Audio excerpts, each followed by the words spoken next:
Welcome to That Was Horrible, a horror movie review podcast where we review the best of the worst in horror. So come along on this journey, won't you? This week the boys look at Five Nights at Freddy's 2 from 2025. So grab a drink and relax, but be warned, there may be spoilers ahead. Thank you, Bilbo, for that glorious intro. Thank you, Brother Bilbo. Another blessed Bilbo. intro on this blessed podcast on this and blessed day. Thank you, Patrick, my good friend Patrick Coffin, who created this new intro music for us that's playing behind us as we speak. Isn't that nice? Isn't that, ooh. And it's brought us in with a new tone. It's a new We're adults voice. now. I'm a grown-up. We're big kids. I am a father. We're grown-ups. That's true. I'm a father. Welcome to the show. Welcome to our little podcast here. It's been ages. 16 months. Eons since we've recorded it. It And has been in an that entire baby's life. In that time span, yes, there is a child that exists within Derek's life, and that's a wonderful thing. It's wild to think we haven't recorded a podcast since then. Yeah, it has. It's so funny if you go been a back while. and listen to episode 97, Public Enema number 1, I believe is the name of that Wow. episode. Flexing, are you? If you go back and listen to that, there's literally, Derek says right at the top of it, he's like, yeah, there's a chance that I could be a dad by the time this comes out. And that literally happened. And then 4 months later, we record. Or what, 3 months? Because, I want to say it was October, like literally middle of October. Yeah. And now we're at the beginning of February. Getting back on the saddle. Yeah, man. Happy to be here. It's good to see you. It's good to see. It's been a while. The only time I see Derek is to record this podcast. So I haven't seen it for 4 months. For a while, that was the truth. For months. It's it's been just centuries. It's been ages and ages An and entire ages. baby. I've grown 6 hairs since I saw you last. Yeah, I'm noticing them. They're long, I'll say. They're very nice and long. Yeah. They're kind of, I wasn't expecting the placement of them. They're a little far apart. I thought it would be a good idea to just have one big hair right in the middle of my forehead. And when then the rest. When you say big, do you mean long or a thick? Thick boy. You can see it right here. That's what people don't understand about unicorns. Is it wasn't a horn. It was It's just a one hair. hair follicle that was so large. No, but welcome back to our show. Yeah, My thanks name is for- Isaac. I'm Derek. And this is That Horrible Was That. Horrible. Dang it. I really thought in our new, we got the brand new intro, man. Bilbo Bartender's bringing us in. I thought Derek's going to go along with me. We're going to have a nice, smooth intro. I can't do it because there are certain, like I did it right in our, I hope everybody listened to our top 10 of 2025. I did it right in there and that felt wrong. I felt dirty. I was like, I said the intro right. That's not right. Meanwhile, for me, it was like I could see clearly now the rain is has gone. I was like an angel ascending. It's like, this is what it's like. This is what the podcasters feel like. The podcasters of yore. They know the podcasters. sensation. Christopher Columbus of podcasters. This is That Was Horrible. This is our podcast where we do our best at reviewing the worst in horror. And gamers, rise up. Gamers, rise up. Gamers, rise up. Welcome. It's time to game. We're all gaming. Bilbo did a great job of bringing us in that we're doing Five Nights at Freddy's 2, man. Oh, I thought we were doing Iron Lung. That would have been fun. Well, that movie's apparently good. Apparently pretty. I mean, I've seen it. You've It's seen actually, it. I have not seen it. Yeah, I'm on the looking topic forward of to it. new releases and also video. I feel like, if I remember this right, there are a couple of video game adaptations coming out just this year of 2026. Yeah, I mean, you've got Exit 8 That's as well. right. Exit 8 is You've also here. got Strangers Chapter 3. I don't know about that. in a Dracula video game. 2026. So he's just looking at regular horror movies. there was that. I know. So you know Elden Ring. Of course. You big nerds out there, you know Elden Ring. Yeah, gamers rise up. Gamers rise up. You know that there's that boss, the Millennia. Yes. So she's getting her own movie. She's getting a movie called Millennia. I believe it's about the Kaled Forest. You know that guy with the guitar. I can't believe you found a way to slip this shitty documentary into our podcast. What are you talking about? It's about Millennia, right? And she got beat out by Markiplier in his iron lung in his big blood submarine. Well, that didn't happen. That didn't happen at all. That's terrible. No, gamers rise up. We're Wait, here. hold on. Oh, there's Millennia more. has an 8% on Rotten Tomatoes. 8%. We can watch it. Yeah, sound fits off in the the pause. comments if you want to podcast. hear us talk about the Melania. Hey, Isaac, make a note. documentary. We have to watch Strangers Chapter 2 and 3 because Strangers Chapter 3 has 20% on Rotten Tomatoes. What's right number now. 2 sitting at? I think it's like 2 or something. Yeah, they're getting. I'm honestly incredibly shocked they finished out the trilogy. I'm going to be real, man. I think they recorded them all at the same time and said, Yeah. well, we have them. Yeah. I guess it would be weird because they announced it as a trilogy kind of thing. It would be so strange if they just shelved it. But I mean, the first one was bad. We watched it. They shelved Acme. We literally never. Yeah, why does Acme get shelved and The Strangers 2 and 3 gets all the movies they want? It's just that crappy horror slop that everybody expects. It's not fair. It's a popcorn movie, but nobody's like liking Millennia. it. Is the thing like Millennia? Those of you out there who have played Elden Ring and know what I'm talking about, love this probably joke. You're probably laughing so hard. So I've been doing this a lot with the baby. Yeah. Like I'll tell her jokes and I'll be like, just wait, you're only like 4 months right now, but you're gonna love this. I've literally joke. heard you say this out loud to your baby, where it's like, just you wait. You're simmering on this. It's gonna be a real gut buster. Today I was gaslighting her really hard, and I was like, I had to tell Emily. I was Pro like, tips for fathers out there. I had to tell Emily. I was like, don't worry. Once she can comprehend what I'm saying, this is not gonna happen anymore. There have been several times where I'm around your baby where I'm glad I'm going to say this while I can. Yeah. And it's just kind of funny because I can while you're in the room and you have no idea what's happening. Yeah.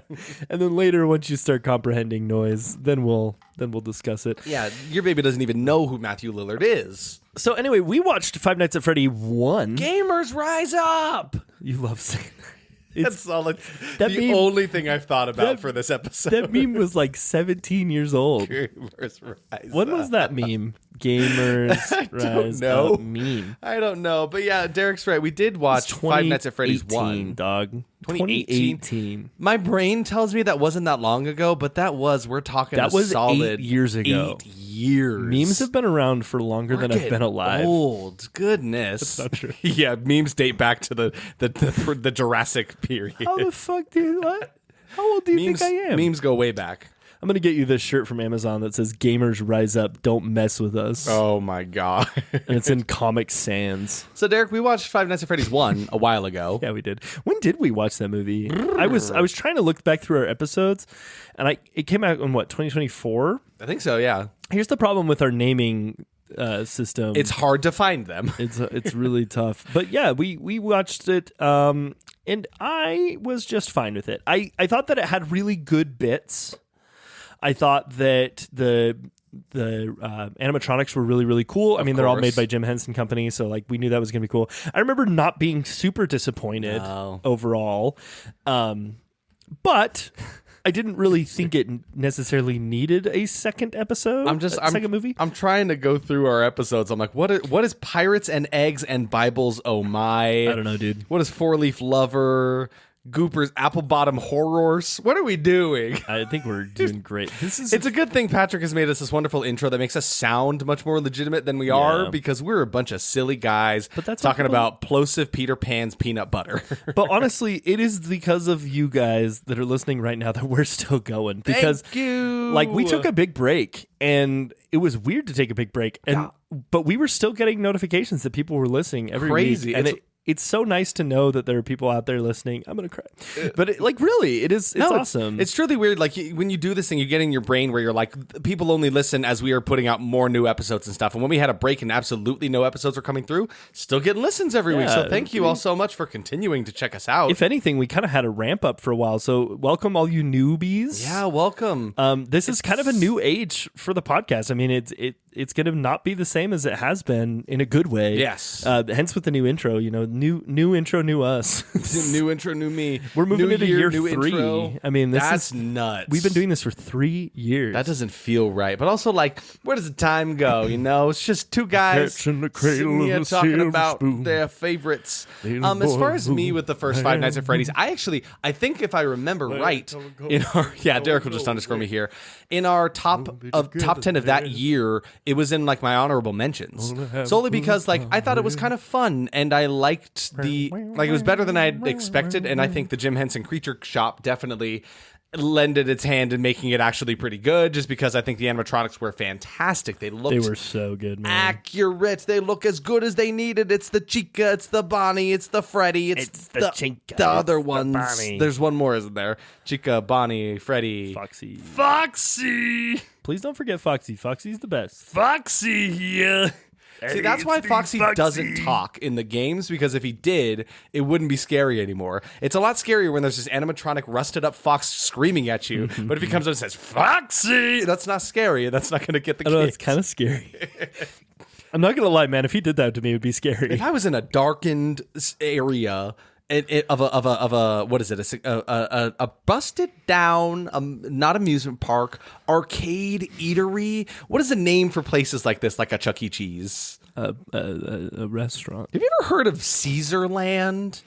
Like you ever heard of Caesarland? Okay, wait, no, hold on. Wait, no, are we talking like Little Caesars or like Caesar Augustus? I'm talking Caesarland. Like Derek, Little Caesars. Take a swing. What do you think it is? So I believe that you walk in and it's shaped like a giant pizza box, and there's the old Little Caesars mascot, and he's sitting there with his spear in the middle of the room. I don't know, and he's got the spear through the two pizzas, and he goes pizza.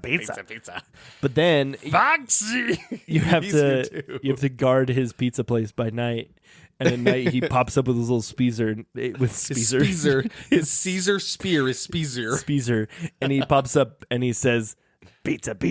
Oh, okay, so now it's a scary one. Yeah. No, Derek, go Google Caesarland right now. I will. It is a very real thing I learned about through, I want to say, Twitter earlier this week. And I said, I have to find some way to talk about this on the podcast because it is a real thing. And Derek, you were absolutely right. Little Caesars, basically... Family Fun Centers, by the way.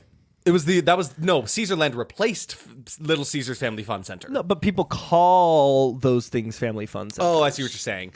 But yes, there was Little Caesars Family Fun Center, and then it became Caesarland, literally in the rotting corpses of bankrupt Chuck E. Cheese's. Whoa. It was literally Chuck E. Cheese went bankrupt sometime in like the 80s, I want to say. Wild. And then just go do it. Whatever you're doing right now, stop. Go look up Caesarland. It's like Pull over to the side of the road. Imagine a decrepit and just like derelict Chuck E. Cheese, that kind of vibe, that SCP creepy image. And then now it's a Caesarland. And it's basically just the same as a Chuck E. Cheese, except instead of like the animatronics, they have a guy in a Little Caesars mascot costume. It kind of just looks like a penis in a toga. That is a penis. That's just a penis in a toga. I've seen penises before. Mostly one. Yeah. But I've seen like a few, and like that is a penis. Yeah. The kids were there. They had these kids around the penis men. It's a penis in a toga.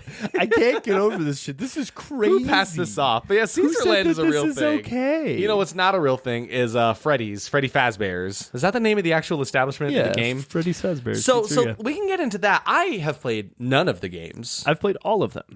Is that true? Well, I played all of like the mainline games. Once it branched out, I didn't know that actually. Once it was FNAF World. Are there a lot of them at this point? There's like 50. Because it kind of, Scott Cawthon, I basically just played the ones that Scott Cawthon was making on his own. Why does he write like he's running out of time? He doesn't. He takes his time. He's actually really dedicated to his work. He actually loves the craft and pays a lot of attention and care to it. Yeah, so then in 2019, he teamed up with a company called Steelwood Studios. Mm-hmm. So those of you who don't know, Scott Cawthon made Five Nights at Freddy's in 2014. It was like the original. It was just one guy. He made everything, the assets, the sounds, the voice acting. It was literally all him. And it blew up. And yeah, it exploded because children love being scared for some reason. Kids sure do. It's like this and Poppy's Playtime. Yeah. Where I'm like, what business does any child have looking at this nightmare fuel? I don't know. I don't enjoy it, and I'm an adult man. So I played up through Five Nights at Freddy's sister location, and that was 5. Yeah, so I've played up through 5. That's a decent amount. I'm going to be honest, most of my experience with the first 2 games was... So it was in 2014. I was working at a tech company. I may have told this story in the first Five Nights at Freddy's video, but no one remembers. I was working at a tech company, and me and my buddy made a joke that if you need to take a shit and you're constipated, play Five Nights at Freddy's because it'll make you poop. Classic bit. We milked the clock by going to the bathroom so much that I played through the entirety of Five Nights at Freddy's 1 and 2 on the toilet. Yeah, we got really good at it. We got it down to a science where we could do an entire run of all the nights in I don't know what, 15 minutes or something. That's insanity, but also sounds like the most fun way to waste company time. Me and that guy also designed a board game on company time. What the hell? God, yeah. I need to publish that. Great place to work. Yeah, I got fired from that job. And I think... Were they on to your Five Nights at Freddy's games and schemes? No, I think they wanted an excuse to lay me off, and then Emily had to get surgery, and I needed the day off, but I didn't have any PTO, and so they fired me. It was that and the Five Nights at Freddy's thing. I think mostly the Five Nights at Freddy pooping. Yeah. But you never know. Anyway, so Five Nights at Freddy 1, mixed feelings on. Yeah. I think that I didn't hate it. Yeah, I looking back, I think I might have even given it 4 stars on Letterboxd. Yeah, I think I remember liking it a little more than you did, but I think that's also, there's something about the fact that I know absolutely nothing about the video game, so it's like I have nothing to compare it to. Well, and to say, oh, they messed this up, they did this wrong, because there's a couple people that are upset about certain things like that. I think that Five Nights at Freddy's 1, I'm looking back at my review. Hold on. Five Nights at Freddy's in 2023. How do you look at show your activity? Okay, I gave it 4 stars. 4 stars? Okay, that's not bad. That's actually really good. The highs of this movie slapped so hard they overshadowed the lows. Maybe it's because I love the source material, but I had such a fun time. The animatronics, the sets, the Scream references, and the meme. And that's the okay, deal. So I did actually love it. It was fun, but not great, yeah. But I definitely think that it hasn't aged well in my brain. No, I remember it being worse than 4 stars for sure. See, and I remember it being worse than 4 stars, definitely. But the thing is, I remember like one of the things that I left that movie with in my brain was like, it's enjoyable for fans and non-fans alike, because like you seem to enjoy a lot of things about it. You're like, oh, this from the game. I knew nothing and I still had a decent time. So like, it is kind of nice that wherever you stand, whether or not you know the source material or not, you can get along with this movie. Yeah. But now talking about this one, it seems like fans, big fans, loving it. It actually kind of weirdly warmed my heart as I was going to the movie one day. I don't remember what I was going to see. I was there to see something else, and Five Nights at Freddy's 2 was in the theaters. I saw so many groups of like teenagers and kids in like full decked out Five Nights at Freddy's costumes. Really cute. I'm like, I love the fact that this movie is exciting fans enough to want to dress up in a whole getup and take that out in public, go see a movie with it. Like, that's fun to me. And this is why we're here. This is why we love movies. It's already been greenlit for a 3rd film. Yeah. Because it made $239 million. On a budget of what? Between 36 and 51 million. So it made its money back. Yeah. It more than quadrupled its budget. No, absolutely. Which doesn't really surprise me, because there were people going to this movie that I did not expect to be going to this movie. Really?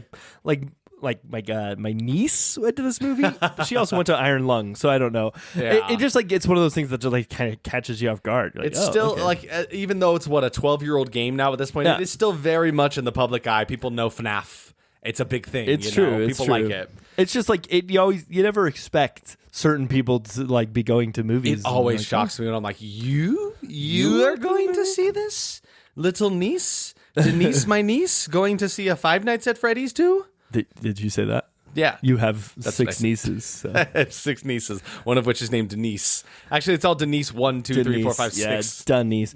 That's pretty funny, what you just did there. That was like really good. So anyway, Five Nights at Freddy's 2 was written by Scott Cawthon. So this is interesting that this movie was actually completely almost written by Scott Cawthon himself. The first movie, he had help.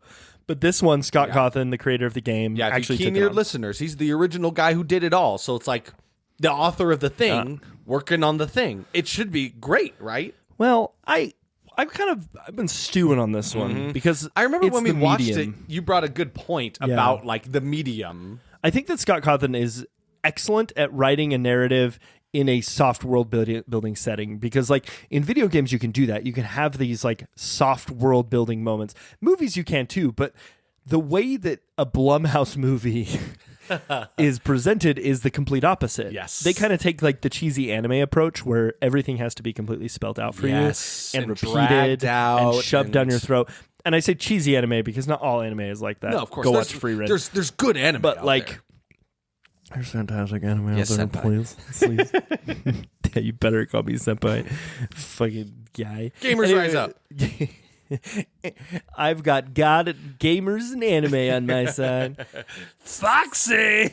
Oh my god. Okay, I'm done. No, you're having a great time. But talking about the medium writing, he's going from writing for video games to a movie. To writing a movie. And he Very had help. different worlds. He had help in the first one. And I think that's part of why the script in the first movie felt better. Yeah. Because, I mean, as we'll discuss over the next little while, like Five Nights at Freddy's 2 script just felt worse. It felt unbalanced. Yeah. It didn't feel Like the characters made no sense, their decisions they were making. And I think a lot of that stems from someone who's not familiar writing in this medium, taking on a big project like this. I mean, listen, he's great at working in this. He works in the fast food, and he's a great chef there. Yeah. And then he gets a bigger, better job, and he's working in this luxury kitchen. He doesn't know what to do with himself in this space. Pretty good. How do you do this? I don't know how any of this stuff works. That's the closest I could come to. No, it's great. Making like some kind of comparison, like that. He's a garde manger, and then he moves up to head chef. He's like, I was just gonna say, it's like a garde manger. You don't know what that is? No, I don't. I thought it was a title. I didn't know it was a dude. Shout out to my chefs, boys. Chefs rise up. Chefs rise up. Dicks out for Harambe chefs. But so you're right, though. It does. Speaking of old memes, craziest fucking thing. It is. Y'all ever see Marty Supreme? Okay, keep going. It is helpful that for the first one he had somebody else assisting him, who I would assume hopefully maybe has a little bit of a more hand, has done more work. Has done more work in screenwriting for film and such like that, because he's written for video games and such. Who's the director of this one? So this movie was directed by where'd it go? Dude, no, Peekaboo. Derek's played so much Peekaboo with his child. Everything is Peekaboo these days. He's losing things left and right. Oh no, I have no object permanence. Oh no, my object permanence is terrible. Who is this person I see in the mirror? Do you think that God, I hate tangents that I go on. Do you think that when Mulan was looking at her reflection, the reason she was confused is because she never had the mirror stage as a child? That's the funniest thing about Tell me about the mirror stage, Derek. It's the mirror stage. You know the mirror stage is when a child looks into the mirror and recognizes themselves for the first time. They understand. As a non-father, I definitely did not know this was a thing. We talked about it in the Frankenstein review. Anyway, mirrors. Anyway, because he looks in the mirror. Yeah. So Emma Tammy. Yes. She is the director of this movie. She was the co-wrote of the first Five Nights at Freddy's movie. She also directed that first one, right? Yes. So she wrote and directed Five Nights at Freddy's 1. Scott Cawthon's co-wrote the first one. So we got the same team. This one she executive produced and directed. She has not done anything other than a movie called The Wind from 2018. From 2018. How do you go from having some unknown movie like The Wind to directing and co-writing Five Nights at Freddy's for Blumhouse? How does that happen? Nobody else wanted to do it. Well, in 2022, Jason Blum gave her a call, and he said, "Hey, I saw your movie, The Wind. The Wind? Which makes sense that Jason Blum would pick her because what people say about The Wind is that it's commendably unsparing and a hugely promising. Oh, okay. No, actually, people liked it, except for some critics called it thin. Oh, it does look. Oh, it's spooky. Oh, it's folk horror. It's a scary movie. I do love me some folk horror. Yeah, I'm into Premiered that. at Sundance. RIP Sundance. Used to be in Utah. God, yeah, just finished up, didn't it? Or is it still going? No, it just ended. No. R.I.P. Sundance. Now Utah has nothing cool left inside of it. Except us and our cool podcast. Gamers Rise Up. So, yeah, I mean, it was a good choice because she apparently did a great job. I mean, she did a good job with the first movie. We've discussed this. But the second movie, I think she should have had her hand in the writing pot a little bit more. Yeah, maybe a bit.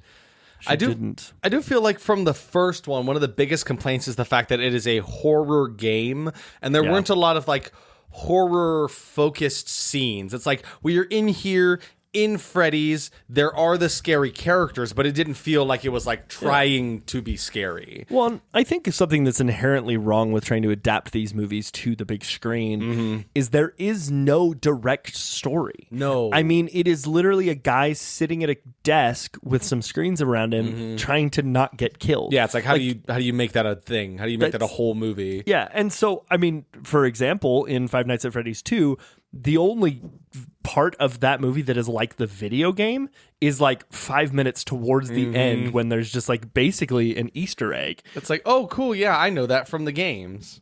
I honestly think that Willy's Wonderland is a better adaptation of what it would be like to be in a Five Nights at Freddy's movie than actual Five Nights at Freddy's. Because you know what I like realized after watching this movie that like should have bothered me more in the first one? We don't spend that much time in actual Freddy's. They keep leaving that place. Dude. They keep getting out of there. It's like in Trap. You remember that movie Trap when they keep leaving the concert?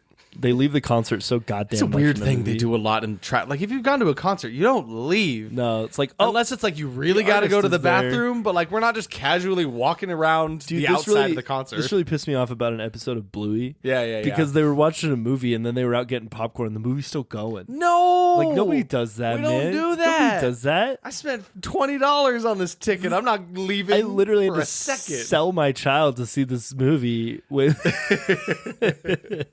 just to watch this. Just to go out into the lobby and buy popcorn.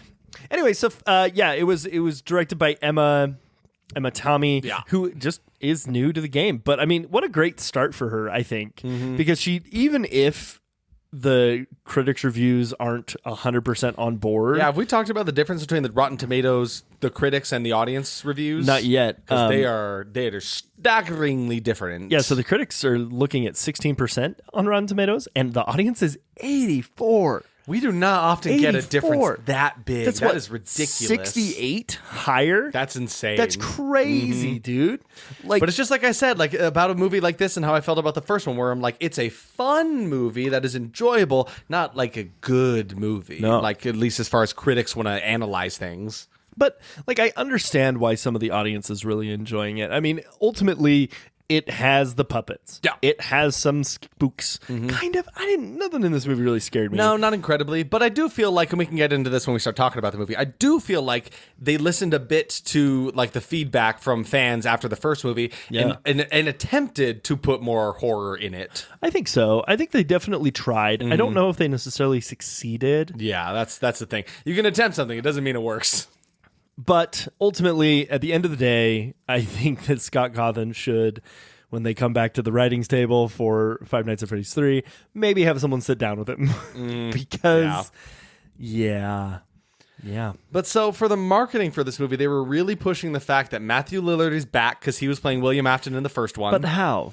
I mean, he died, man. Yeah, it's a whole, like, I was really curious how they're gonna bring him in here. We've also got Josh Hutcherson back as like the main guy, Mike, that they created for the story. Peter.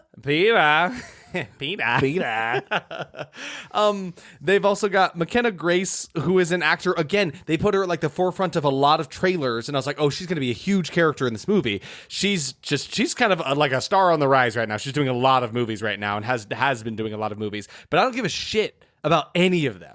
Yeah. Because you know who I care about most in this movie, Derek? Skit. It's Wayne Knight. Yeah. Oh, yeah. Newman from Seinfeld? The Seinfeld from Newman. Seinfeld is in this movie?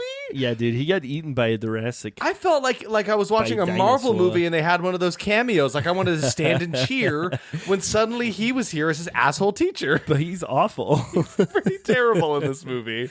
Just as a person, I mean. Why aren't you excited about Skeet Ulrich being here? Skeet Ulrich is also here. That was another thing where they were like, it really feels like it was like a clickbait kind of thing where they're like, oh, Skeet Ulrich and Matthew Lillard in the same movie again together. Guys, look, it's just like Scream. Remember that movie? I mean, the first Five Nights at Freddy's had those Scream callbacks too. Yes, I remember that. Worked. I liked them. They did work. I do feel like with Skeet Ulrich being in this one, they were like, hey, guess what? We also have Scream references, and then that was it. It felt like such a low blow to try to get something out of it. I feel like Blumhouse can be kind of cheap with their gimmicks like that often, you know?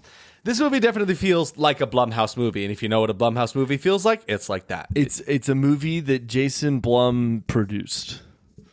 He did it. Am I right? Yeah, that's it. You want to talk? You want to go through some of the reviews that people have? Yeah, let's talk talked about it. So let's see. So I've got a fresh review here from Bob Chipman of Movie Bob Central. What a love that. Bob from Movie Bob.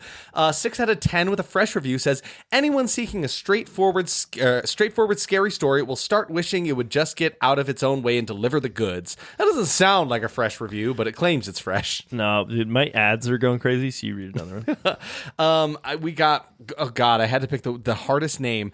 Aglea Berluti with a C+ with a rotten review says Five Nights at Freddy's is one of those franchises born out of digital noise with nothing to offer beyond trying to profit from the popularity of the original video game. Full review in Spanish. I was trying really hard to pull up a review of Millennia to do a bit. Oh my God.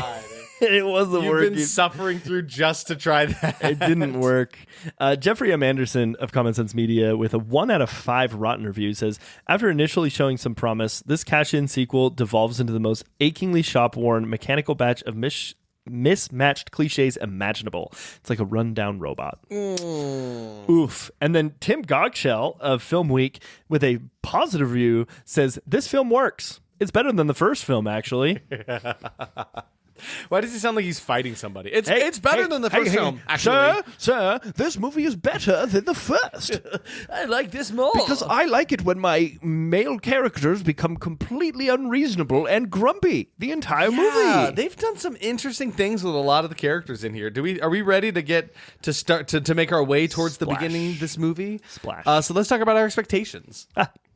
For me, I was feeling like if it's the same team behind this as from the first one, maybe they've learned some stuff along the way, along that process. It's like, okay, we know what they liked, what they disliked. We could do this thing a little bit differently. And I was like, maybe they'll come at it and it'll be better. I didn't think it was going to be a great movie, but I thought maybe it'll be marginally better than the first one. You know? Yeah, I like that. What about you? I thought I would have a good time, but like not a great time. I assumed that I would like enjoy the source material enough that I would be into it, and I don't know. I do kind of also feel like my appreciation for the source material has gone down since the first movie came out. Within the last 2 years. I just like stopped caring about it as much because I used to like listen to videos all the time. Used to watch the Matt Pats and all those video essays and stuff. Matt Pat's here, by the way. Yeah, we haven't talked about that. So he's standing right behind Megan you. Fucking Fox is in this movie, and it's not a theory. Foxy. It's a game theory.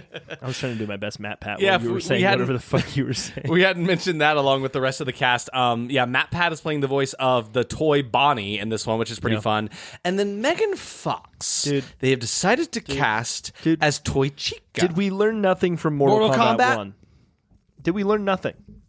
If any of you were unfamiliar with her work in Mortal Kombat 1, she was a voice actress for a character. I'm gonna kill you. It was dog shit. It was so bad. Don't kill me. The only thing finish him. We were talking about this as we were like laughing about the fact that they cast Megan Fox. She was so robotic in her delivery. They said, "Oh, let's cast her as a robot animatronic." Perfect. That's a match made in heaven. In my notes, I call her Megatron Fox. Megatron Fox.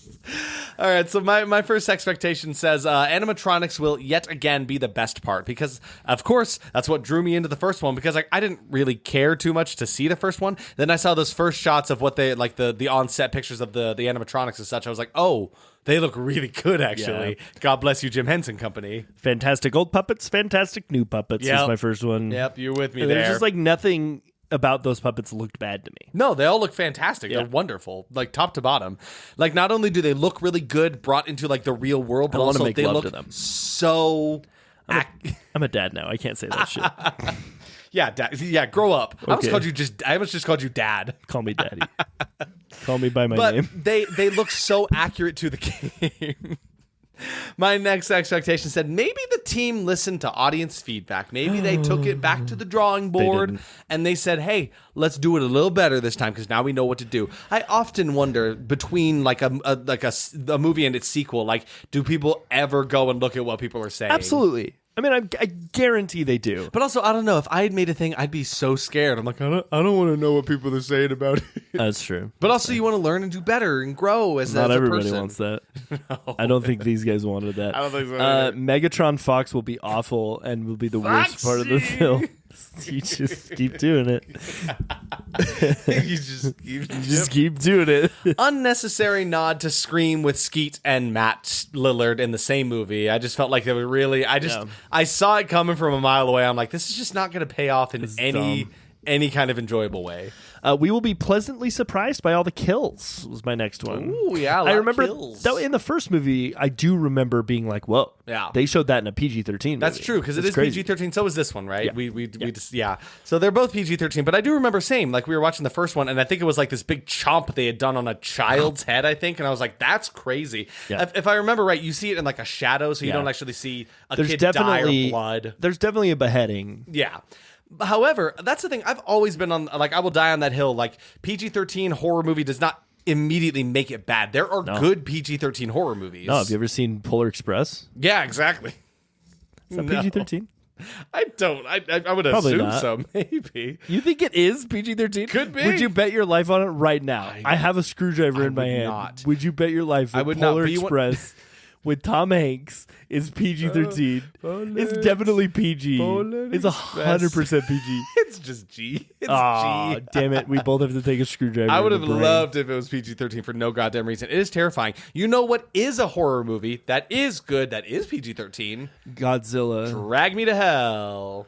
That movie was PG-13. Drag Me to Hell, Mr. Sam Raimi. Can you believe Samothy Raimi made a PG-13 movie? No, I actually like a PG-13 horror movie. No, yeah, it's wild. Speaking of which, we saw Send Help. Yeah, we did. Great time. That's just Survivor. Go check it out. Movie. It's Survivor as a horror movie, literally. If you like that show, check it out. Did I say my next one? More fun than it is any good. That was my next expectation. You didn't say that. More fun than it is any good. Gamers Rise Up. Gamers Rise Up. A terrible way to bring back Shaggy, and not the rapper, but the guy from Scooby Doo. Of course. I didn't even know there was a rapper named Shaggy. I don't know if there is. Will the real Slim Shaggy please stand up? Real Slim Shaggy rise up. Let's look up Shaggy. Yeah, there's a rapper named Shaggy. Oh, he's not a rapper. He's a Jamaican American musician. Oh, that's pretty cool. He sings, "Hey, sexy lady." Opa Shaggy style. Yeah, he does have a song called "Hey, Sexy Lady," but it's not that one. It's not the one you're thinking. No. What's your next expectation? That was it. A terrible way to bring back Shaggy. Oh, that's right. I got so distracted by the Shaggy jokes. Yeah. My final expectation was better than the first one.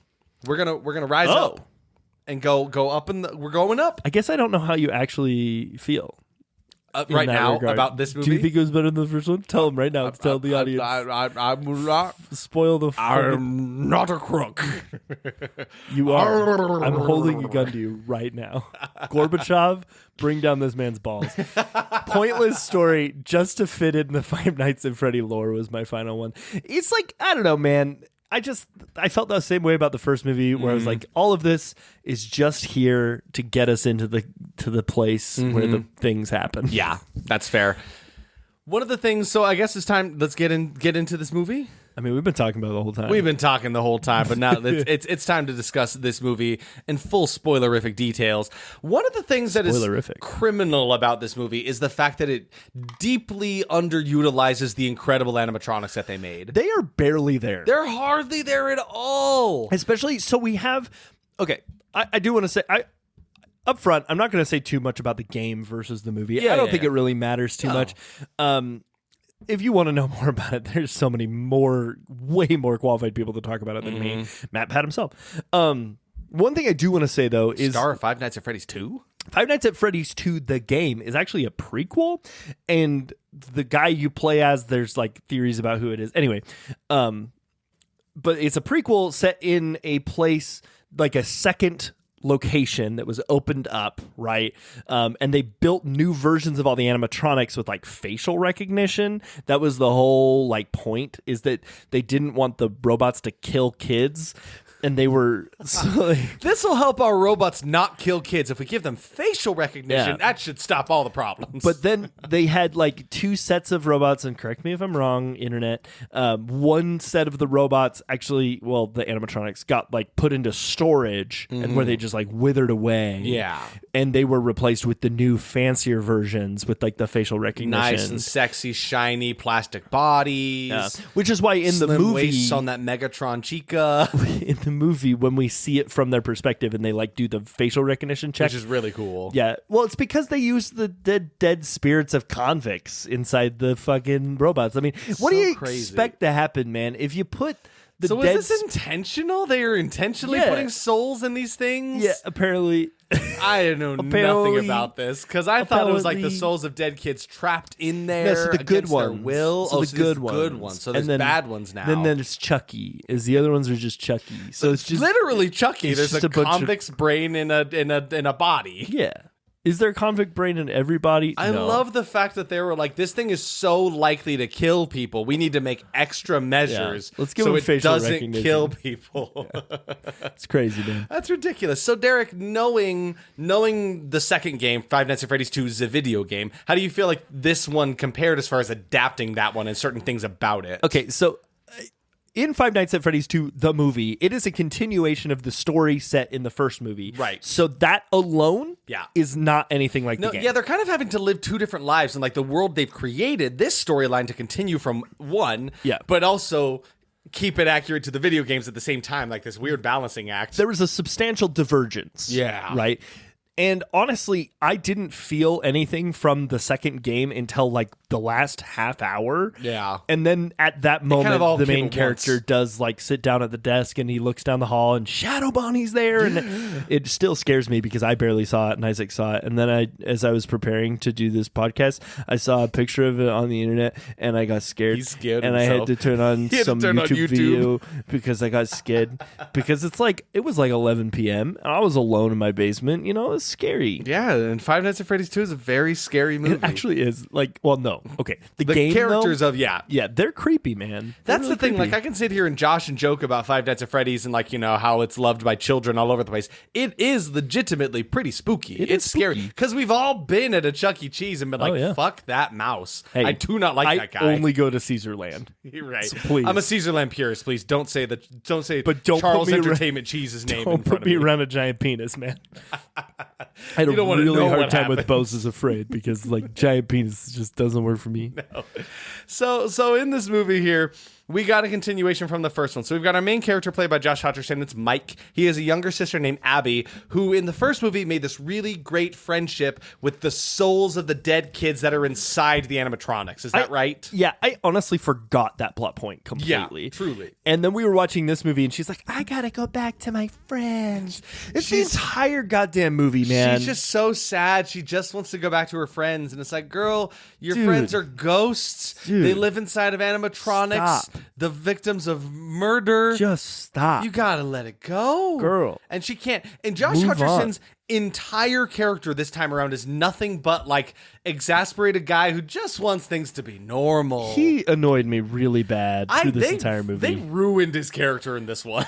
The entire time I was like, dude, it's good. I didn't want Katniss to end up with PETA anyway. And Which like, I don't think is the fault of Josh Hutcherson, because every time he was on screen, I'm like, he's not acting poorly. It's just what the fuck they've written for him is not good. well, and so he's supposed to have this love interest, right? The girl from Vanessa, the first movie, Vanessa, who is the daughter of William Afton, aka murderer of the Five Nights at Freddy's place.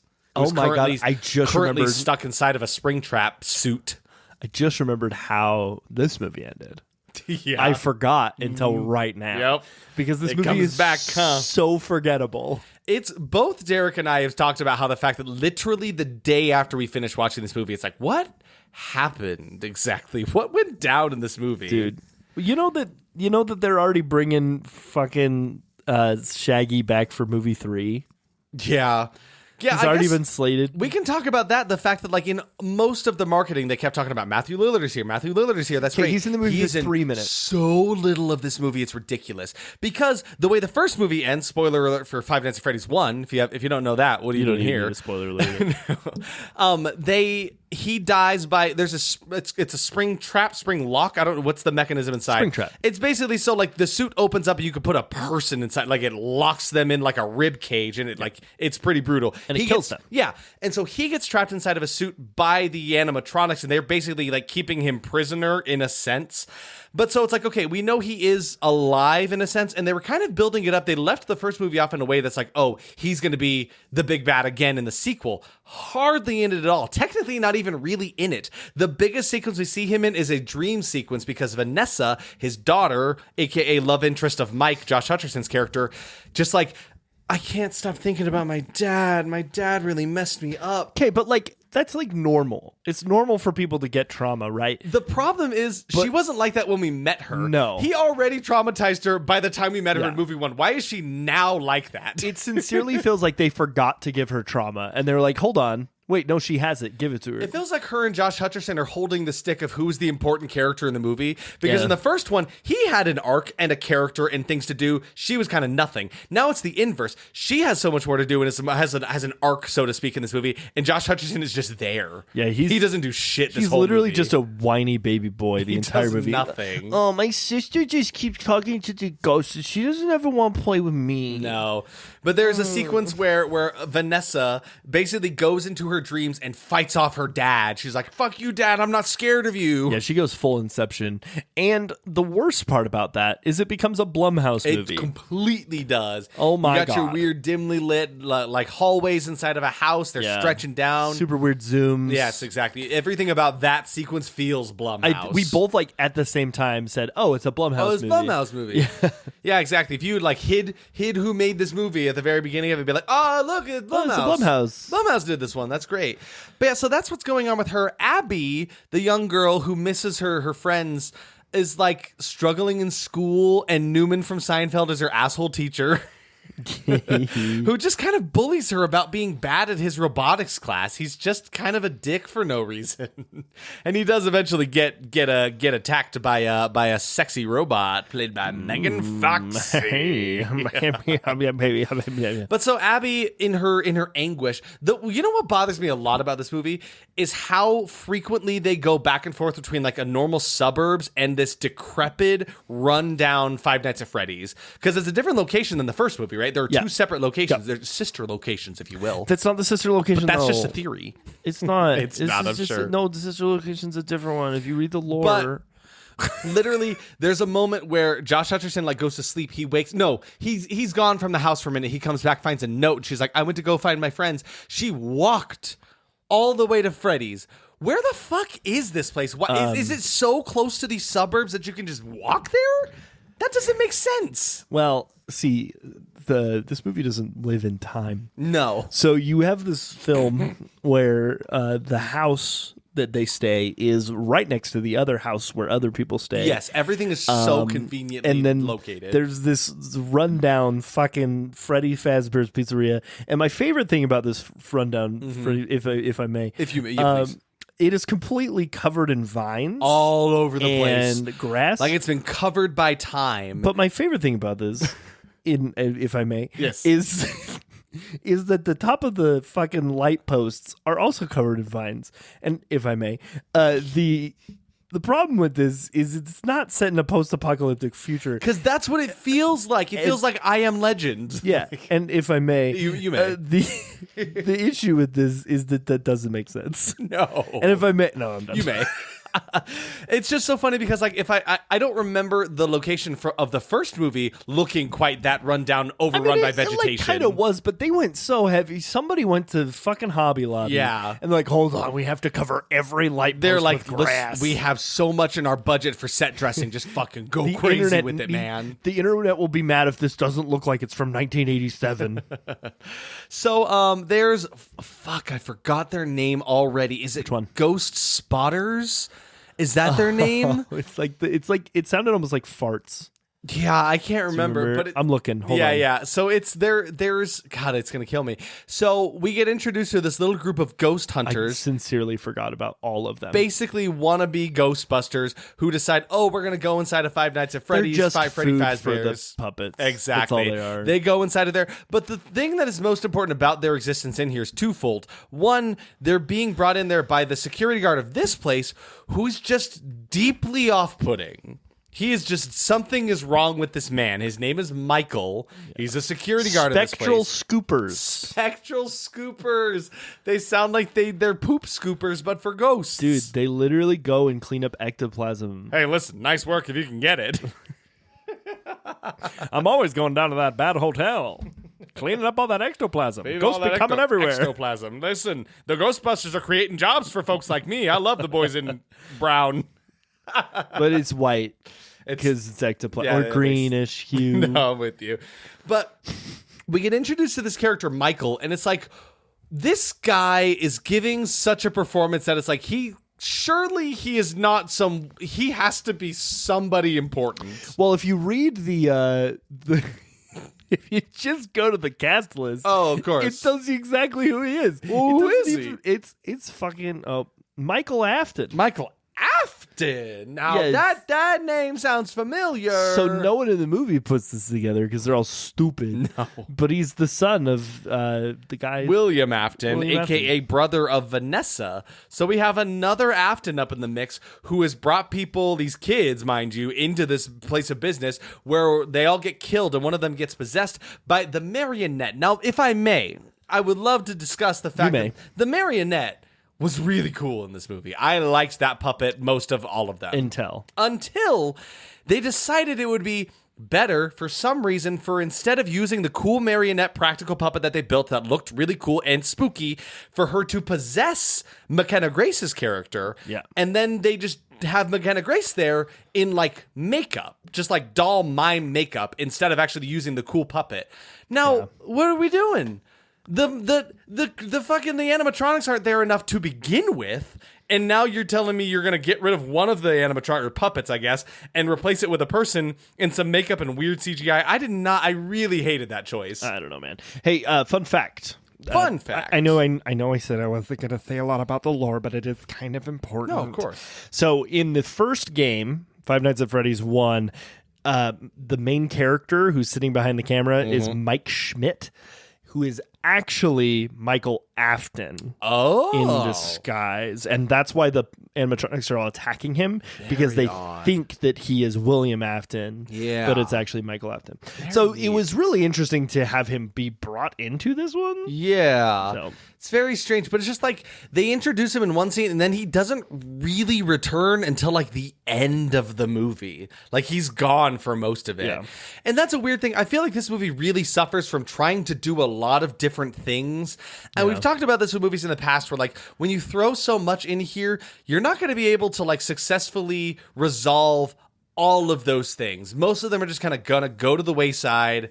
And we've lost the point. It's like, what are we doing here? I don't understand what's happening. And thanks, I guess. Thank you. But so we come to this new Freddy's because Abby, the daughter of the sister of our main guy here, makes her way out there, doesn't listen to any authority figure in her life. She's like, I'm going to go find my friends. And she starts getting messages from Toy Chica, voiced by Megan Fox. Now, Derek, if I may ask you. You may. Did you think she talked enough? This Chica. She talked more than any character in the goddamn movie. Literally more than any other character. Megan Fox had the most lines in this movie. It was so bad. And for what? What are we doing? I don't know. She didn't need to talk. No. Ever. But then she did the entire movie. Because like I thought it was a weird pull when they originally announced that they cast her. I was like, oh, well, that seems strange to get someone like Megan Fox because I didn't think they talked that much. And then she just didn't shut up. She just kept talking. Don't you want to be my friend? It's me. But yeah, basically the approach there is that Chica, this toy Chica, is impersonating their old friends, because now mind you, the animatronics from the first movie are different than these new plastic nicer toys animatronics that are in this one, right? So she's impersonating her friend and trying to get her to, now follow me here, to remove this protocol on one of the computers so that they can leave the premises of Freddy's. Yeah. Now I will ask you this, why doesn't Michael do that?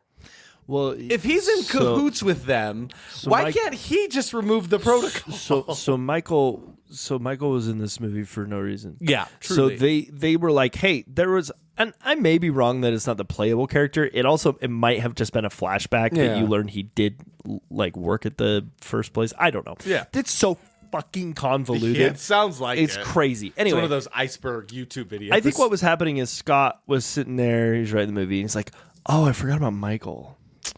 Maybe I'll write him into 2 scenes. That's what I'll do. And that's all we need. Yeah, 2 scenes. And that'll tie it all together. For Mr. Really Afton's son. Yes.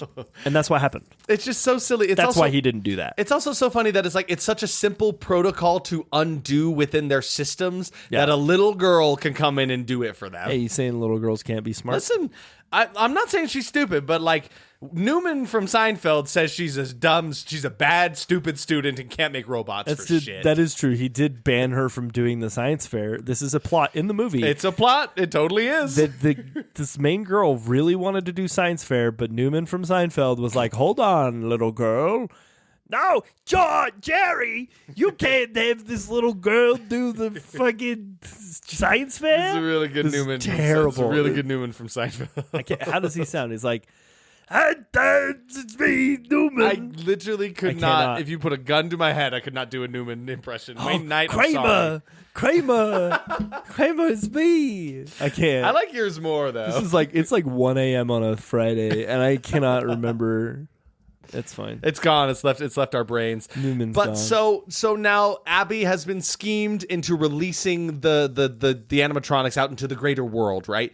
Now, what's also worth mentioning is another completely useless plot point in this movie is the fact that there's a Fazfest going on. Yeah, that was dumb. What's that about? Okay, so are we to believe? Okay. Oh, I get it. If I may. If you may.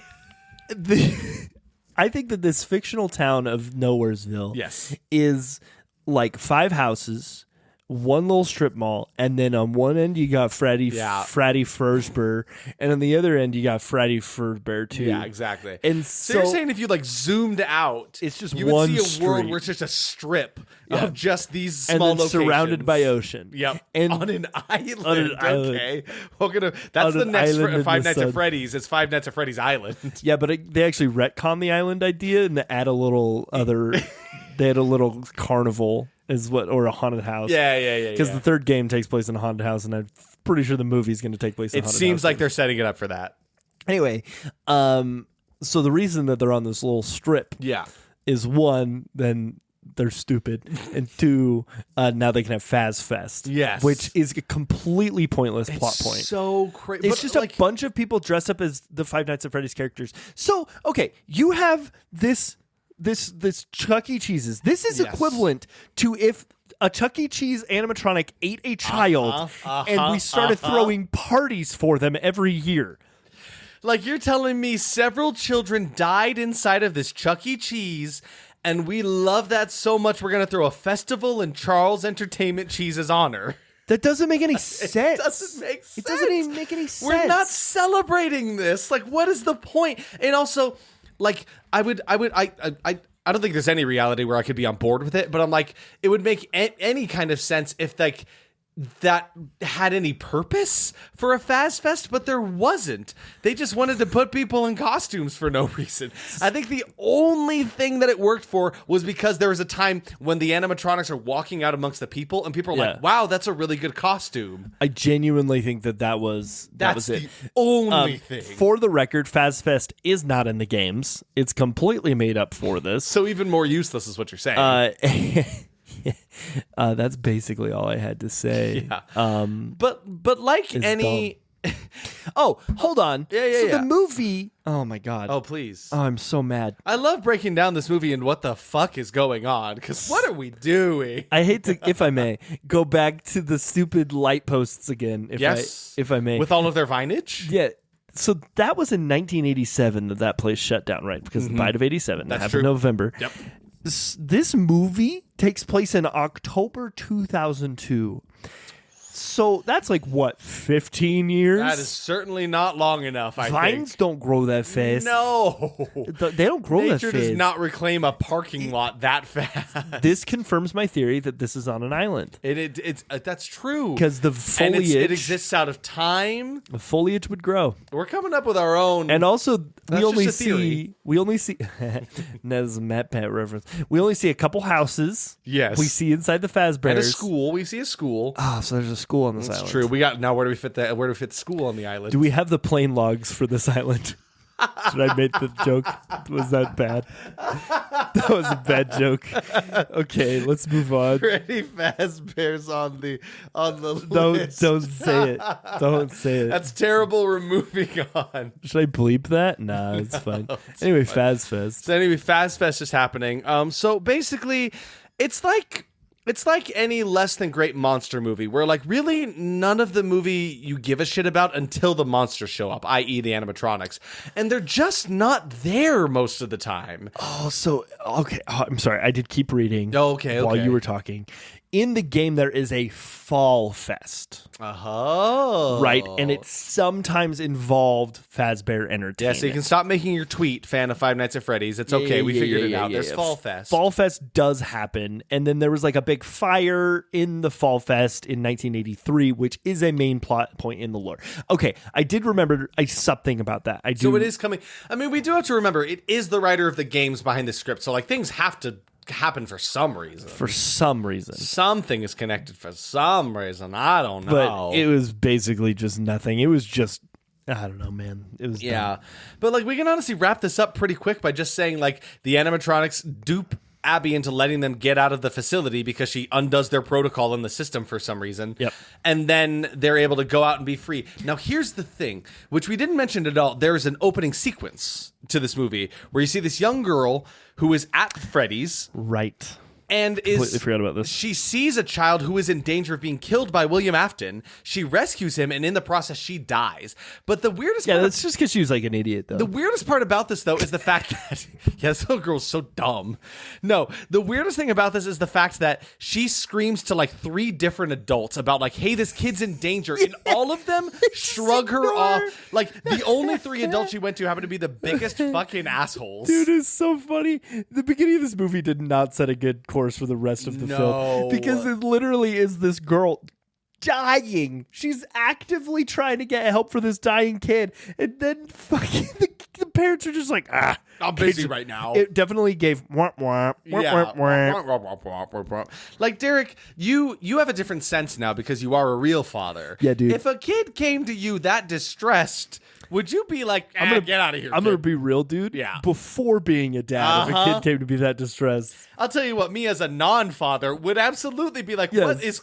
Child, are you okay? Is everything okay? Oh, you mean to tell me the animatronics are coming to life and killing? Yeah. That's a funny imagination. Let's make sure nothing's actually dying. Yeah, because she literally sees him get snatched up behind the scenes, and then after the adults all ignore her, she goes back to see him, and he's literally like about to be stabbed by a man in a giant yellow bunny suit. Like, it's terrifying. It is actually kind of creepy. And she does die in the process. And that's because she's an idiot. This little girl's name is Charlotte, and she's the soul that ends up being what am I trying to say? Possessing the doll of the marionette. Okay, so I'm going to be Scott Cawthon right now in the writer's room. Scott Cawthon. He's like, okay, now. Scott Cawthon, so great to get you on the pod. Thank you so actually, much for you your be time. Scott Cawthon writing the script. I'm going to be Blumhouse. Okay, that's me. I'm Scott Cawthon. Hey, Scott, it's me, Jason Blum. It's me, Scott Cawthon. Why do we have the same voice? This is why we're doing a movie together. Now listen, in the first film, they really liked it when... Now I want to have Fazfest. How do you feel about that? That's a great idea, yes. You like the Fazfest, Mary? I'll throw a lasso and pull it down for you. But it's good. This is dumb. Anyway, no, people in the first movie, they really liked the Scream stuff. I've got Skeet Ulrich here on the phone. Can we write him into the movie? Oh, gee, I don't know. I got a little bit of time in between these 2 scenes. We'll give him 5 minutes, maybe. Okay. Is that enough? Yeah, make him like the girl's dad or something. Oh, okay, sure. Thank you. Goodbye. That's my whole bit. That's where Skeet Ulrich comes in. Yes, he is the father of the girl who died in that opening sequence, who is now possessing the body of the marionette. Wait, before you go, take this music box. I made it for my daughter before she died. It makes no sense. Josh Hutcherson comes to his character to be like, do you know anything about this? Can you help me here?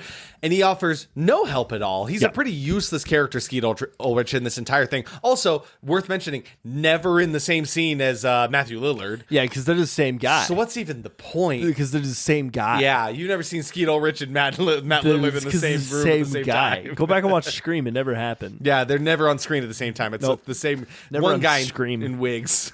It's just several wigs. So many wigs. But he does give him a music box, which is so strange to be like, hey, guy that I just met who wants to talk about my dead daughter for some reason, take her prized music box away from me. No, he was like, look, it will calm down her ghost.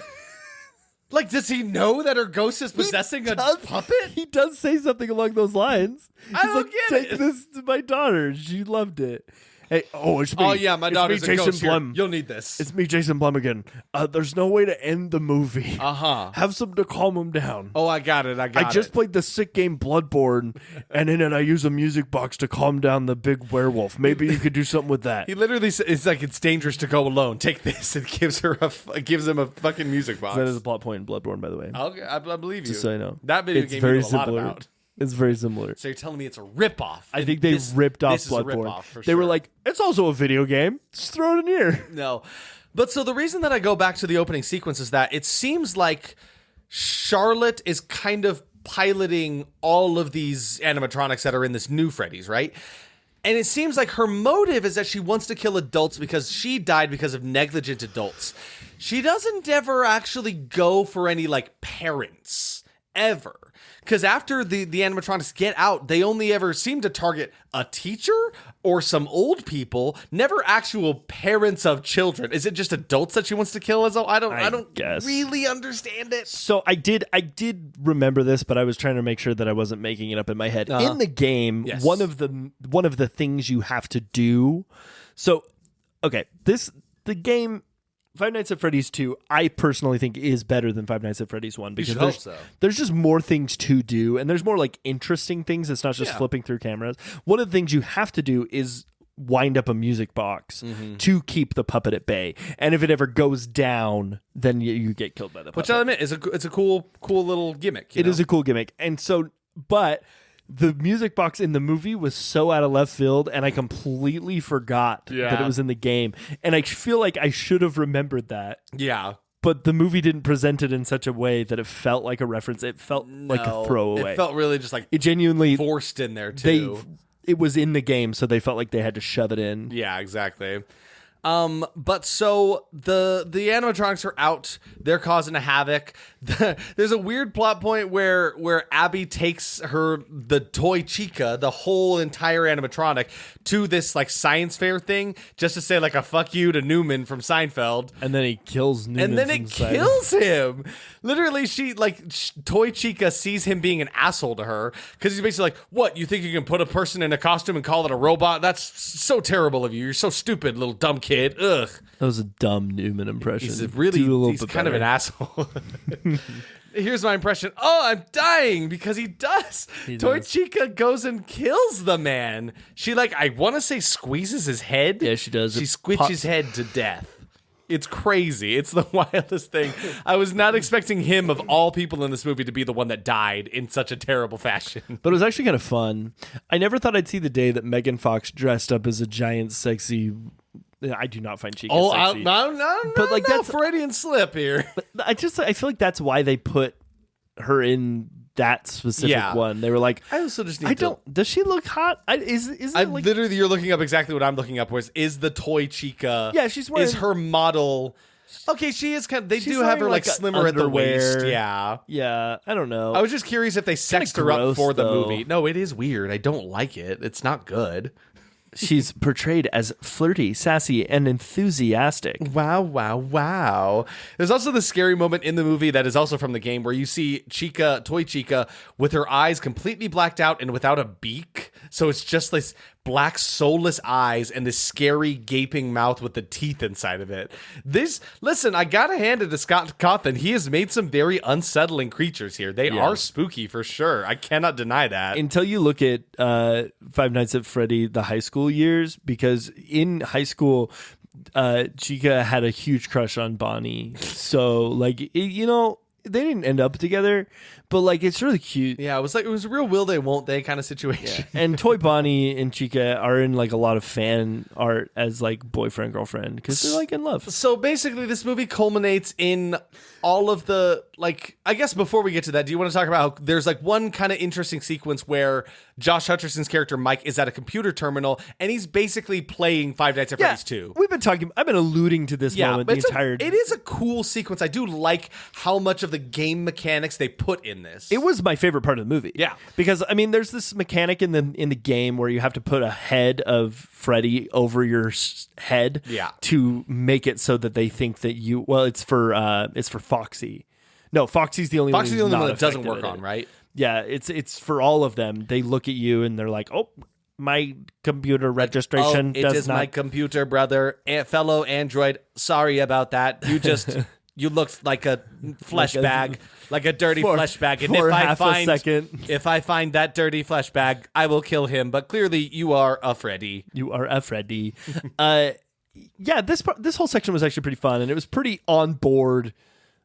With what the actual movies was. Because you said the design of that little office was pretty much one-to-one the video game. It was identical. There's even that giant switch on the wall. Yeah, one on each side. Mm-hmm. It did a really good job.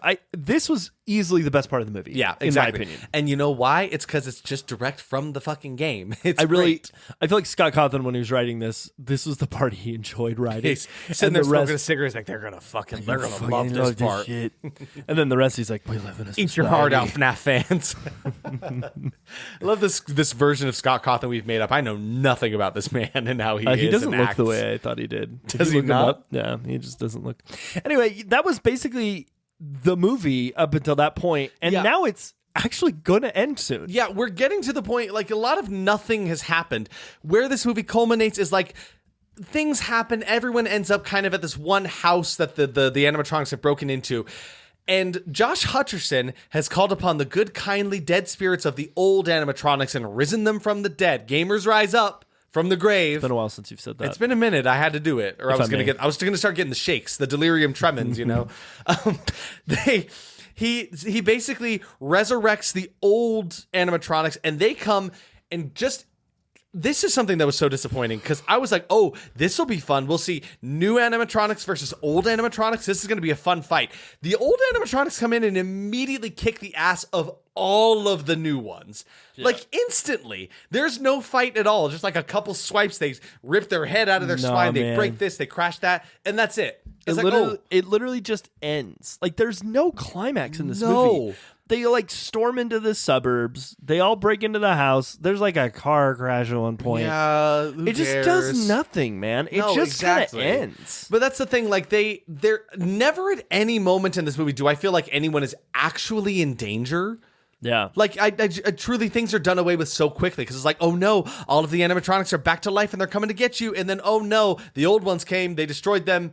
It's all fine. Don't even worry about that. There's even a moment where Abby, the sister, is possessed by the marionette, and they do that away pretty quick by using the music box and, like, it's fine. It's a connection to the game. There's also an entire scene where Vanessa's driving with Foxy attached to the top of her car. Yes. And that, like, didn't work. It was fun to see the cool, like, weird stretched out version of Foxy. That was fun. I did like that. But again, like most scenes in this movie, the thing I liked the most about it was the puppets. I like them the most out of everything, and they just were not there all the time. Yeah. But what is most aggravating is in this final sequence, in this final showdown, Michael's back. You remember him from earlier, Michael Afton? Yeah. He comes to be like, this is all a part of my master plan. I'm some evil, schemy guy. And, like, nothing happens with that. Like, how does that resolve? Did it even resolve? Because literally, it basically seems like he kind of tells them, it was my master plan to release these animatronics out into the world, and they're going to kill the population, I guess. And then the old animatronics come in and destroy them, and then he just fucks off. He just disappears. Yeah, I couldn't remember what happened to him. I think he literally just leaves. And that's the thing. It's just so forgettable and unmemorable. Nothing has changed. Nobody is any better or worse because of this movie. The weirdest part about this, though, is at the very... Yeah, I feel worse. The weirdest thing about this movie, though, is at the very end, Mike, Josh Hutcherson's character, just completely swears off Vanessa. He's like, you're a liar. I can't trust you. Your brother is evil, so I'm just leaving. It's the most cliche writing trope of all time. It felt so out of nowhere. It's for, like, so no bad. purpose, just to give weird tension between their characters. But the way the movie ends with her is that her eyes are lit up like she's possessed by the marionette. And it's like, she definitely got possessed. Cool. Love that. And then What's the point? Also, then they set up for the next one because people are taking all the shit out of the place to make a haunted house. And William's body is found, and it activates. They find him inside of the spring trap suit. Oh, no. And then his eyes light up again, and he's back and ready better than ever. Rumors are Ghostface is going to be in the next one. But yeah, so it seems like they're setting up the next one to be in the haunted house, like you were mentioning the one game is. Yeah. And maybe this time Matthew Lillard will actually get to be in it, because I didn't really finish that. He's in Vanessa's dream taunting her, and she shoots him graveyard dead with, like, a shotgun. Yeah. And then she's just, like, untraumatized. Did you know you could do that? Did you know, Derek, you can put on, like, staticky TV in your room and lay down and take a nap and have this, like, lucid dream where you can shoot your dad and then your trauma's gone? It just works like that. It just works, everybody. Oh, my God. I mean, that's basically all we need to say about the movie, right? Like, that's it? We're done? We beat it? It's interesting, too, because I feel like we are kind of in the minority. I feel like a lot of people liked the second one more than the first one. Well, listen, the thing is, I'm saying a lot of this stuff. I don't necessarily feel incredibly negatively about the movie. I'm honestly deeply middle of the road on this movie. I am so, like, it was fine, could go either way, don't really care. Same. deeply forgettable, I would say. To discuss our expectation results. Let's do it. Yes. I said animatronics will yet again be the best part, as they always have been, as they always will be. The Jim Henson Creature Shop has done wonderful work, and that's the biggest reason why I watched it. You know, it's like when people go watch old Godzilla movies, if they're not like true cinephile fans of the shit. They're like, I just want to see the big lizard tear into the city. Same thing here. I just want to see the animatronics do their shit. Same dude. I also the puppets. As always, the Henson Company killed it. I loved seeing their renditions of the new puppets too, and the old puppets. Very fun.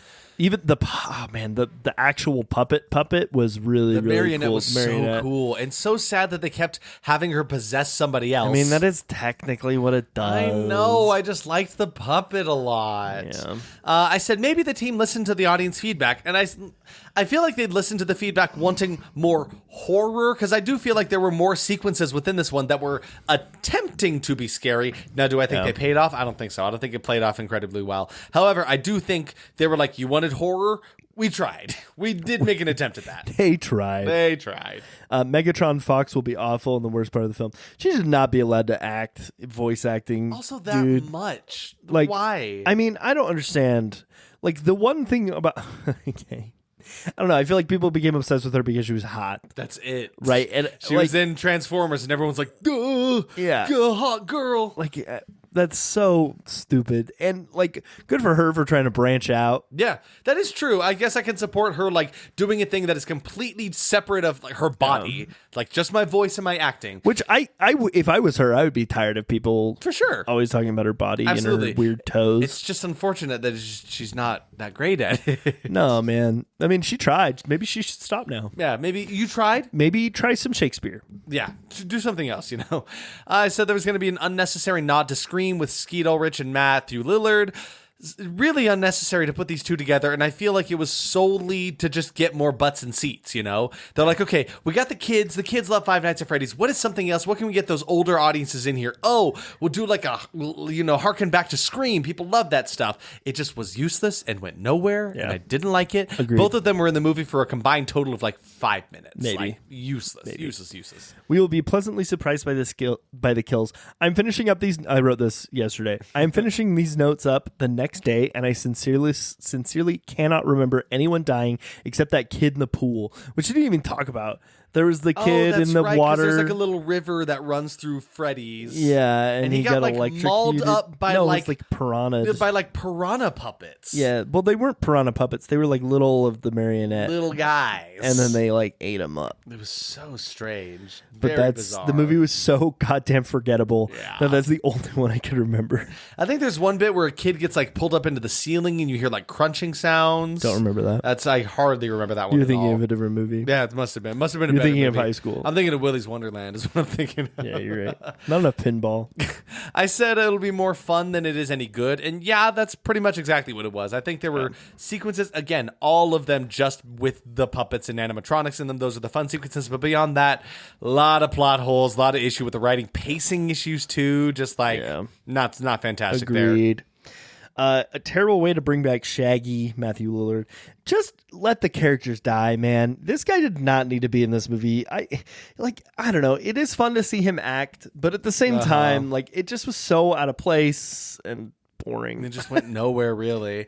My final expectation was that it was going to be better than the first one, and it's a weird thing where it's like this perfect balancing act of like some things I liked more in the second one than I liked in the first one, but then there are also other things I liked more in the first one than the second one. I'm like, if we could just take those things of those two, we could combine and maybe make a good movie. But there are parts of it that like made me appreciate the first one more in certain things they did and the ways that they interpreted it. But this one, even worse than the first one, they spent so much time outside of Freddy's. Hardly any of it was actually in the place, which is, again, as much as it was so sad that they didn't use the puppets at all, they also didn't use, they built a really cool set for Freddy's. I thought it was a really cool, like, everything about it looks really neat. They hardly spent enough time there. No, and those cameras reach through the entire building. We didn't see any of those rooms, really. Which is so sad. But yeah, so like, is it better than the first one? It's literally so even on both sides. One is better than two is better than one, and worse, vice versa, all of it. Yep. Pointless story just to try and fit in the FNAF lore. really it just took ideas from the game and ran with everything else. I mean, like I said at the top, the second game is a prequel. So the fact that they're just continuing is already breaking from the mold. There are a lot of cool game moments, but overall it was just kind of a pointless story. Yeah, truly. Let's discuss our surprises here. I said my first one was Newman from Seinfeld. That was a surprise. That was my biggest takeaway from the entire thing. Why on earth would they stop using that beautiful marionette puppet? We've already gotten into that. I'm so sad they stopped using it for like weirdly CGI'd people in makeup. Definitely, like I said earlier, more sequences seeking to be scary in comparison to the first one. Though still not quite a scary film. What was the point of Fazfest? What are we doing? Matthew Lillard, hardly used at all, but used in so much marketing. Also, same with McKenna Grace. So we didn't talk about that much. She was there for the Ghost Scoopers, and then she became possessed, Goopers. And then she was dead. And she was in a lot of the marketing, like they didn't even use her that much either. Yep. And then my last surprise was just that I liked the video game mechanics getting their moments in the film. That was fun to see, like the animatronics walking up to him, scanning his face when he had the mask on. It's like, oh, that's really cool. And the Freddy one not working. Like there were cool moments for sure. That was fun. I did enjoy that. Mm-hmm. My surprise is just like the lack of plot. Yeah, like it was such a mess. It really just caught me off guard. I expected from the first one at least a little more cohesion. And, like, honestly, the lore of Five Nights at Freddy's is fun. It is good. I mean, that's why people are so obsessed with it, right? People get so in. It's the same thing that's happened with, like, games like Dark Souls and Destiny, where the lore is so subtly given to you in the games that, like, people look into it and people decipher it, and that's fun. Yeah. When it's in a movie format like this, it's just... it doesn't work as well because it's all shoved down your throat. Not to mention that is Blumhouse, who is known for really just like beating you over the head. Like, it makes it worse. It just like feels like they think their audiences are stupid. Absolutely. So that was one of my biggest surprises that like with this, they didn't do anything to counteract that by making it more exciting and appealing. My last one is just how poorly written the characters were in comparison to the first movie. I'm not saying they were good in the first movie, but they at least had a purpose. Yes. In this movie, they did not know what to do with them, specifically Vanessa and Peter Malark. Yeah. Like they did not know. Okay, what was his name actually? Mike? Vanessa and Mike, they just like... their characters took a total 180. Yeah. And I just hated how awful he was. He was such a grumpy asshole. Remember how Vanessa's like a cop? And that really didn't matter at all. She holds a flashlight and a gun at one point. That's true. She does hold it like a cop for a second. Don't forget that. But yeah, no, Josh Hutcherson's character, poor him. I feel like he signed on for like a 3-movie deal, and they just had to have him in this movie. I agree with that completely. And it's just like they just didn't use him even a little bit in this movie. He was just grumpy the whole time. I think it would have been really cool to do a prequel. I think it would have worked better. I think so too. Absolutely. If they had followed the same formula and gone back in time. Yeah, truly. But whatever. What do I know? I'm just it surprised me that I didn't have that many surprises. So is it time to get into our verdicts then? Let's talk about our verdicts. I gave this a score of that was forgettable. Me too. It is unfortunate, but this movie truly left my brain a mere day after witnessing it. And so honestly, remembering it for this episode was kind of a struggle. I'm like, what even happened? How did we get from this to that to... But the weird thing is, I wouldn't say it's bad either. It's just kind of there. There were some things to enjoy, lots to dislike, lots of plot holes, but I don't really regret checking it out. I just don't feel any different after it. Its greatest fault is truly its underutilization of its very impressive practical animatronics, i.e. the whole reason people like this franchise. Yeah. So, I mean, if you're a fan, you'll probably like it. It seems like fans are really enjoying it. If you aren't, maybe go check out Willy's Wonderland. Yeah. That was forgettable as well. Five Nights at Freddy's 2 was a fun exhibition of puppetry and nothing else. The characters are all bland, the story's forgettable, and it has one of the worst climaxes I've ever seen in a movie. I recommend just watch a playthrough or a lore video of the games or just play the game yourself and just ignore this one. Unless you are a diehard fan, maybe visit a different pizzeria. Blah, blah, it is me, Robot Count Trivia. Count Triv, what is up, my guy? Here to give you all your trivia. I am Trivbot. You've been kind of shoved away in a box for like 4 months. That's the old one. This is the new one. The new and improved robot. We have the technology. We can rebuild him. We can rebuild him. Take your trivia now. I walk away. Give me something good. You see, I didn't think there was you were worried about making space in the budget for a Robo Count trivia, but I think it's paying dividends. Robovivia for sure. Like we've mentioned a ton. Similarly to Five Nights at Freddy's from 2023, it was Jim Henson's Creature Shop provided the animatronics for the movie. Yeah. You know this one. With a budget of $51 million, this marks the most expensive Blumhouse production to date. You know what was the first one before that? Was Five Nights at Freddy's 1. Oh, interesting. So this is the most money they spend on this, which had a $20 million budget. Wow, so that's a significant increase. We're talking over $30 million. They did build, 8 or 9 or even 10 more animatronics for this movie? There's a ton for this because one. they had to remake the 4 twice. Because they have the 4 original, then they have the toy versions of the 4, and then they have the withered. Yeah, so which, by the way, we didn't mention that. The withered versions of the original animatronics, scary as shit. Yeah, they look cool. Yeah, there's this one of the Bonnie who has like the top half of the face is just completely gone. Yeah, so it's just Bonnie is scary. Weird wires and these red eye lights in it with this bottom jaw hanging underneath it. Really spooky. Well, and then Bonnie has the mouth that removes. Yeah, which is crazy. Very spooky. Not Bonnie. Chica, yeah, with the beak that comes up. Yeah, very spooky. Didn't like that. In the movie, Withered Foxy is not fooled by the Freddy mask that Mike tries to put on to dupe them, like we were talking about that video game mechanic, which reflects the gameplay of the second game. In both iterations, this is due to the animatronics' glitched or damaged facial recognition programming. So that's kind of just a neat little nod there. Yeah. This was an incredibly interesting, but there wasn't a lot of trivia to find for this movie. Makes sense. Skeet Ulrich said that he was able to bring a lot of his own interpretation to his character, as Henry Emily has never been visibly represented in the Five Nights at Freddy's universe until this movie. True. He stated that one of his recommendations was to show the character as an, quote, 80s nerd and giving him a hoop piercing on his eyebrow.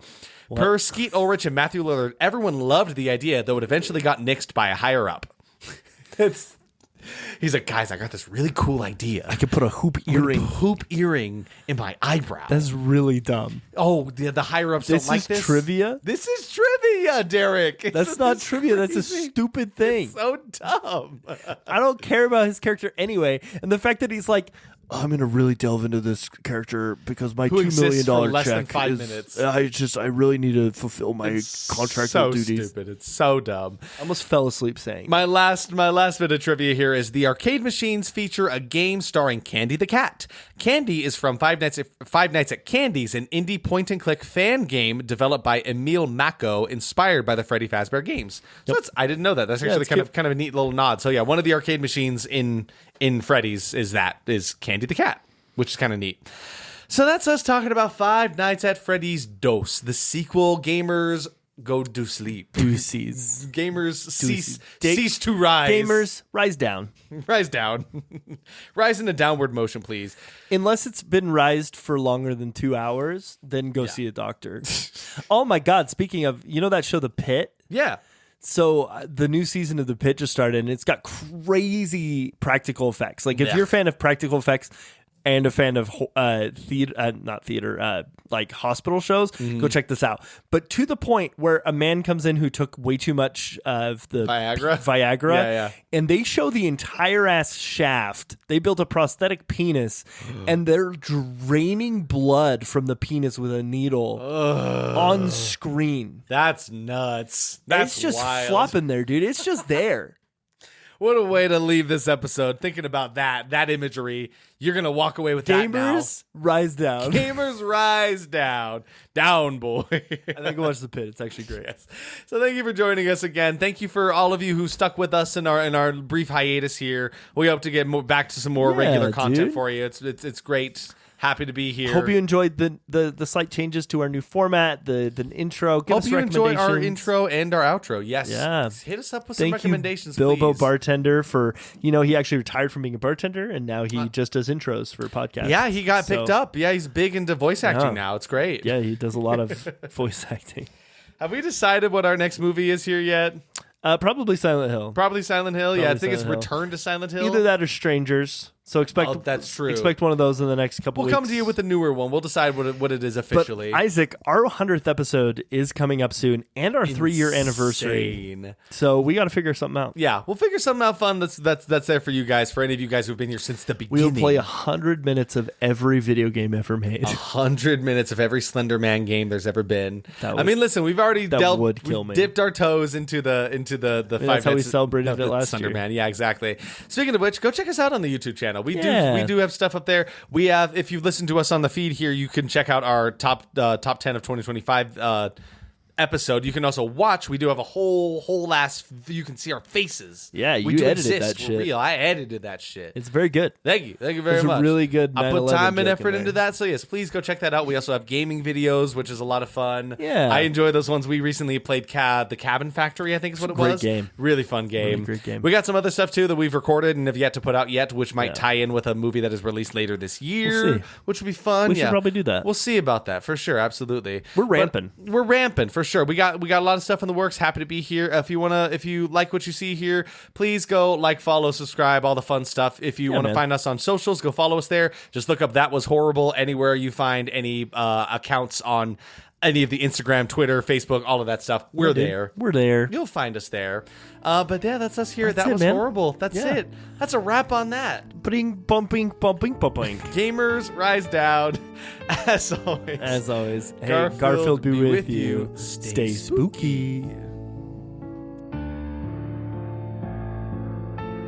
Thank you for joining us for That Was Horrible. Aren't you glad you didn't watch this one? If you like what you heard, why not leave us a review, drop us a like, give us some recommendations.